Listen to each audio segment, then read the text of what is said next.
வன்னியர்களுக்கு இடஒதுக்கீடு கேட்டு அறவழியில் போராட்டம் நடத்தி திருக்கச்சூர் கிராம நிர்வாக அலுவலரிடம் மனு வழங்கிய பாமக மற்றும் வன்னியர் சங்கத்தினர். தமிழகத்தில் பெரும்பான்மை சமூகமாக கருதப்படும் வன்னியர் சமுதாயத்திற்கு கல்வி மற்றும் வேலை வாய்ப்பில் இடஒதுக்கீடு தொடர்ந்து புறக்கணிக்கப்பட்டு வருவதை தடுக்கும் நோக்கத்தோடு பாட்டாளி மக்கள் கட்சியின் நிறுவனர் ராமதாஸ் அவர்கள் வன்னியர்களுக்கு என்று கல்வி மற்றும் வேலை வாய்ப்பில் 20% இடஒதுக்கீடு அரசு வழங்க வேண்டும் என தொடர்ந்து கோரிக்கை எழுப்பி வந்த நிலையில் ஜனவரி 1ஆம் தேதி வன்னியர்களுக்கு கல்வி மற்றும் வேலை வாய்ப்பில் 20% தனி இடஒதுக்கீடு வழங்க வேண்டும் என்று சென்னையில் பாமக இளைஞரணி தலைவர் டாக்டர் அன்புமணி ராமதாஸ் தலைமையில் மாபெரும் ஆர்ப்பாட்டம் நடைபெற்றது.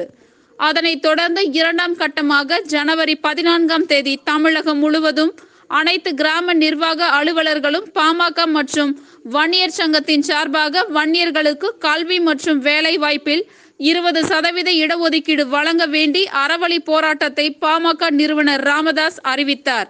அறிவிப்பின்படி தமிழகம் முழுவதும் உள்ள கிராம நிர்வாக அலுவலகங்களில் பாமகவினர் மற்றும் வன்னியர் சமுதாயத்தினர் வன்னியர் சமுதாயத்திற்கு 20% இடஒதுக்கீடு வழங்க வேண்டும் என்ற கோரிக்கைகள் அடங்கிய மனு வழங்கப்பட்டது.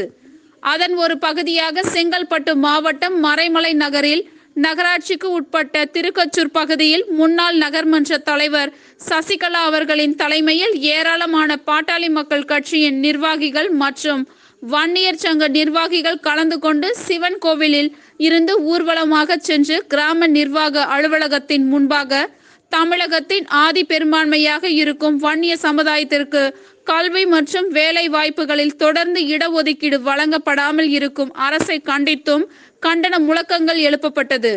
பின்பு வன்னியர்களுக்கு இடஒதுக்கீடு வழங்க கோரி தயார் செய்யப்பட்ட கிராம மக்களிடம் ஒப்புதல் பெறப்பட்ட மனுக்களை கிராம நிர்வாக அலுவலரிடம் முன்னாள் நகர்மன்ற தலைவர் சசிகலா வழங்கினார். மேலும் தமிழக அரசு உடனடியாக வன்னியர்களின் போராட்டத்தை கருத்தில் கொண்டு தமிழகத்தில் அதிக பெரும்பான்மையுடன் வாழும் வன்னிய சமுதாய மக்களுக்கு கல்வி மற்றும் வேலை வாய்ப்பில் 20% இடஒதுக்கீடு வழங்க வேண்டும் என்ற கோரிக்கையுடன் ஆர்ப்பாட்டத்தில் ஈடுபட்டனர்.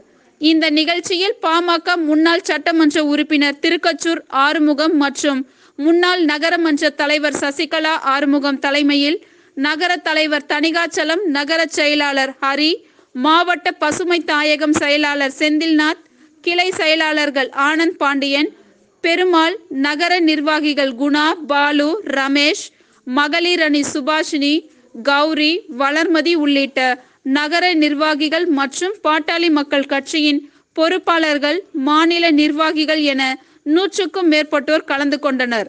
இந்த ஆர்ப்பாட்டத்திற்கு அனைத்து ஏற்பாடுகளையும் பாட்டாளி மக்கள் கட்சியின் மறைமலை நகர் நகர செயலாளர் சரி ஏற்பாடுகள் செய்யப்பட்டுள்ளது என்பது குறிப்பிடத்தக்கது. நன்றி.